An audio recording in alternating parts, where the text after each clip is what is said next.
So this the Coulomb gauge or assumption. The divergence of A is 0 and it is connecting here that we said that the divergence of A when 0, if this is equal to 0, then del square A is equal to minus mu naught J, the Poisson equation. We were getting that situation. Now this is basically our assumption, our modification, the simplest modification that we are doing to A.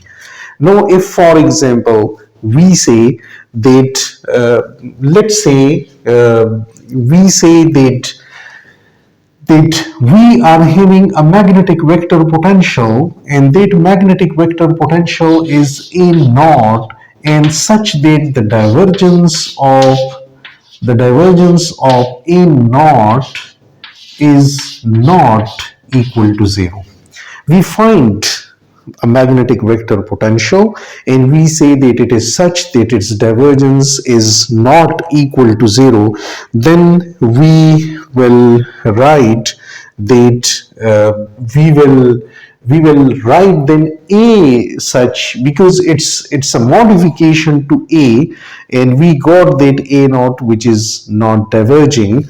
Then we say that in this situation we write A is equal to A naught plus gradient of lambda. So that gradient of lambda will basically do the job. We will select the lambda value such that its gradient, it will make the vector potential to be having the divergence equal to 0. So let me write this thing. Is if I write the divergence of A, then this is the divergence of A. Let me write the A value, and it is A naught plus gradient of lambda, and this is equal to divergence of A naught plus divergence of gradient will make del square lambda, and this is equal to 0. This is equal to 0, and this implies that the del square lambda is equal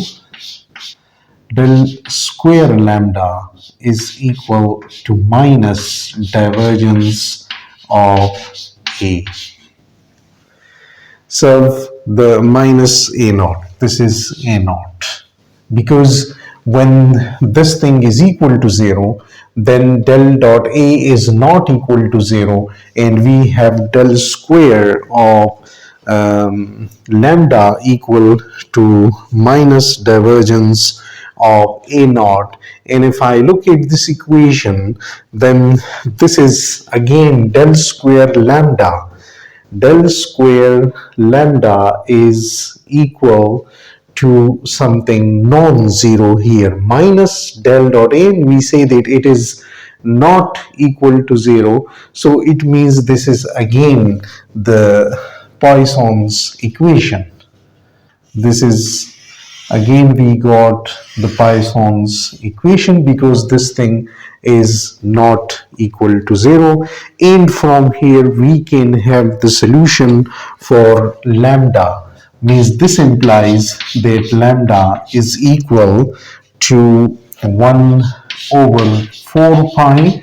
This is the solution we are having for the Poisson's equation, and divergence of A naught over R, and here we are having the source term, the integral on which we will do the integration d tau prime. So we can determine that lambda such that lambda will make its gradient square, its del square will make the potential to be equal to zero. And this is the consequence of the Coulomb gauge here, that the divergence of this is equal to zero. So now we say that the Coulomb gauge confirms this thing, that the divergence of A must be zero, and when this is equal to zero, I can write that del square A is equal to minus mu naught G. And this is the Poisson's equation that we got back in simple coordinate system. In Cartesian coordinate system, I can write this thing in component form is del square, and this is a vector, so we have ax here, and here we will have mu naught and jx here. Similarly, we have the y and the z component here, minus mu naught and jy, and the z component del square az equals minus mu naught and jz here. So we have this thing in Cartesian coordinate, and this is true, but this is not true for the spherical coordinates and the cylindrical coordinates, because in spherical and in cylindrical coordinates the unit vectors are also position dependent. So that's the reason that it is not true, or it is not that simple for the spherical and for the cylindrical coordinates. So now, based on this analogy, I can write that for a thin wire which carries current, then I can write the vector potential is this one generally I can write from here. Let me first write this one, that A of R, 8 observation point R, this is equal to mu naught over 4 pi in integral. This is J in a source point R prime, and we have the tilted R, the space, the distance R, which is R minus R prime. Keep this in mind, R being equal to R minus R prime. So this is d tau prime.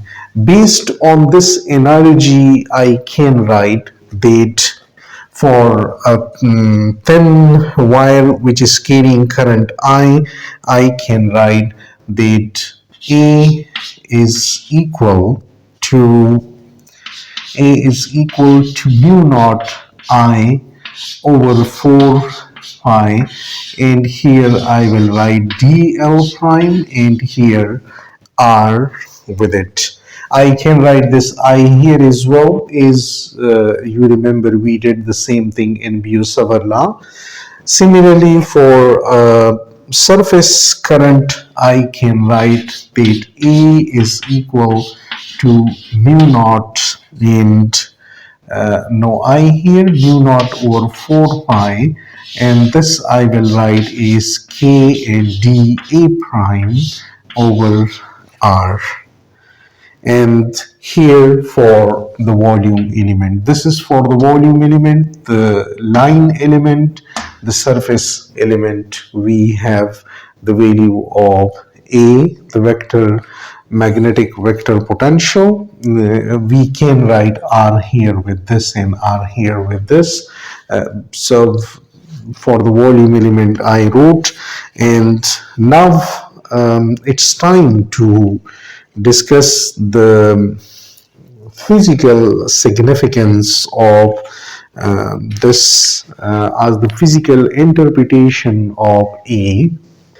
In the physical interpretation of A, if I want to compare this thing with the scalar potential, in the case of electrostatics, then it is not that simple like that one, because when we consider V, then V is a scalar and it is just a one component and very easy to calculate, while when we consider A, then A is not that easy to calculate, although even it is more simpler than Biot-Savart law, but yet there are some components involved, easier than Biot-Savart law.